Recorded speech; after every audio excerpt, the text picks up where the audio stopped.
Chapter 46. Trust. The essence of what I'm trying to explain is that whenever people on your planet make a decision, and if the decision they make is based on fear, then the world will be built on fear. You know, if you let love control your decisions instead of fear, the world changes immediately. The world becomes a completely different world, Kiran said. Is it that easy to change the world? Just by replacing fear with love? I asked. My world is an example of this theory. Here everything is based on love.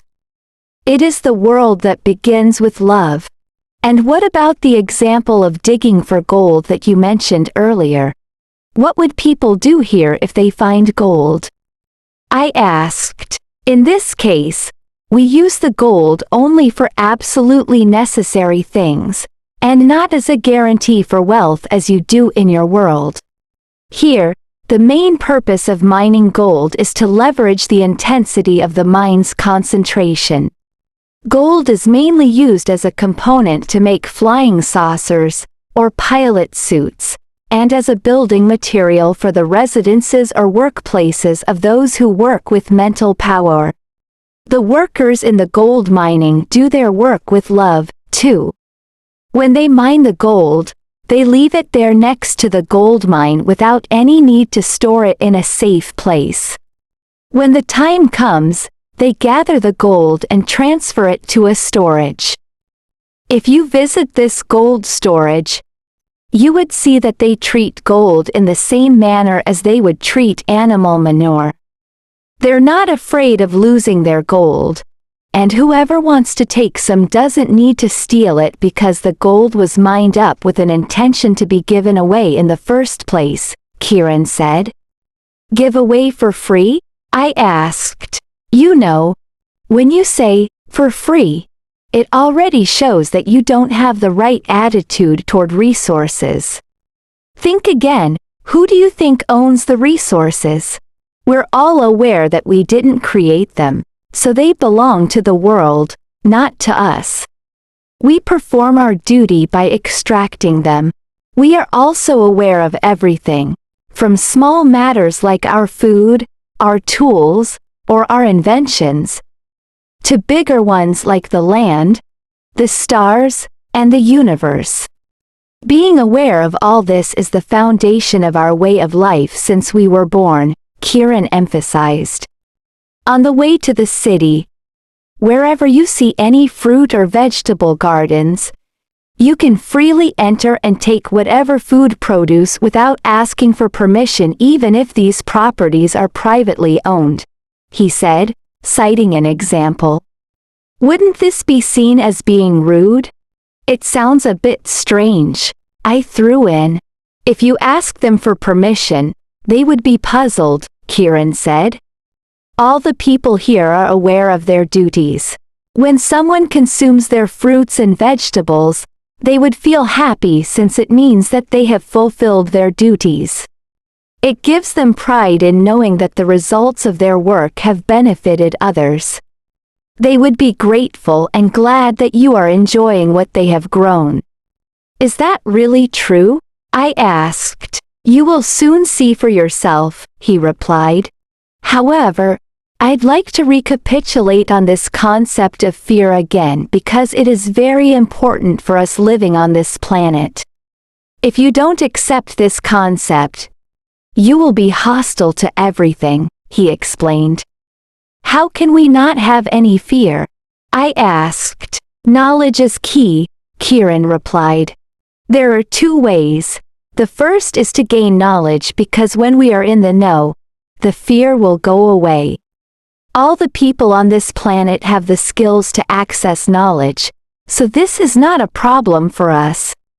On the contrary, the people on planet Gaia are still searching for knowledge, so they have to use the second method. Which is? I asked, waiting for an answer. I'm still thinking what would be the right word for it. Kiran replied hesitatingly. Trust would be the most accurate word. I think, he continued. Trust? I repeated with bewilderment. Yes, but it has to be a combination of trust and love.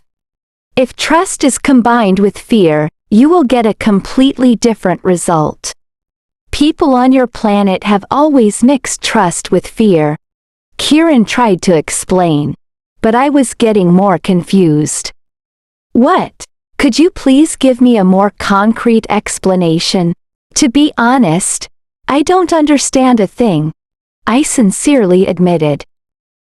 Okay, I'll give you an example for combining trust with fear first, Kieran went on. Imagine there's a rural village on your planet through which a river passes through. Every year, a large shoal of fish swims upstream to deposit their eggs at the river source on top of the mountain.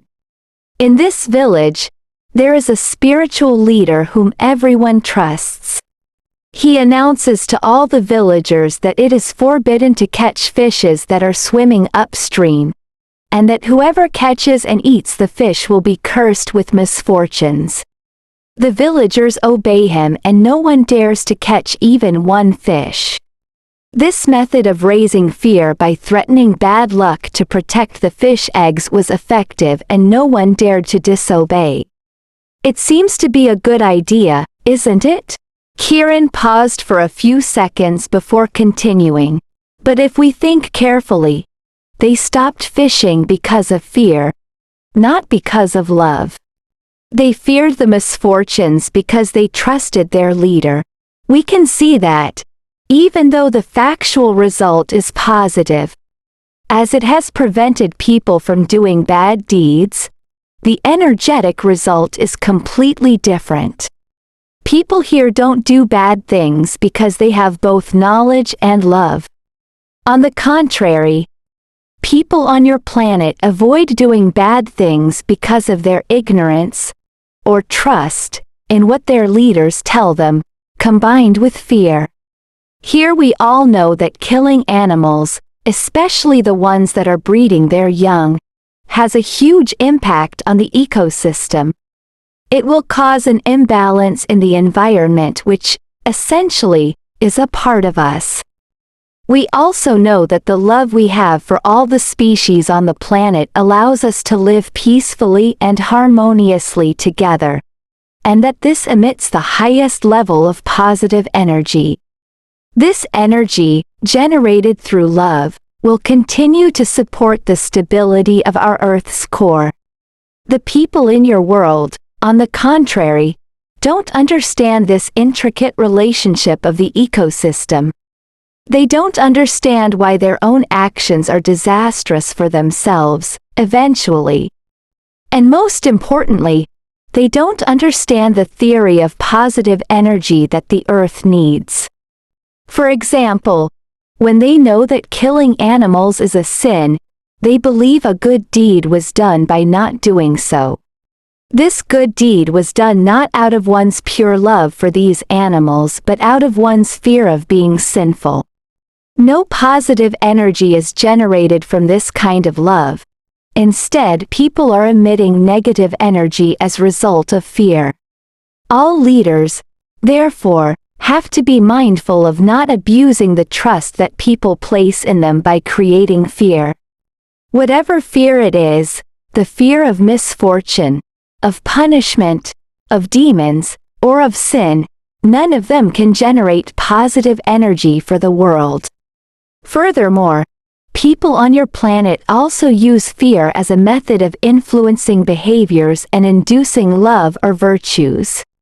For example, the fear of not ascending to heaven, or the fear of not receiving rewards. When you hear any religious leader introduce this concept, it means that they're not teaching you to do good things from conscience, but rather through fear. But isn't this a good thing, though? I interjected. That may be true, but good deeds should only be motivated by one's most positive consciousness, not by fear of being punished, like going to hell, or the lure of doing something good to enter heaven. They should do it with a thorough and pure understanding that it's good and worth doing. doing good deeds with the hope to earn merits, or to live happily in heaven, or something similar makes them cling to that wish and leads them astray.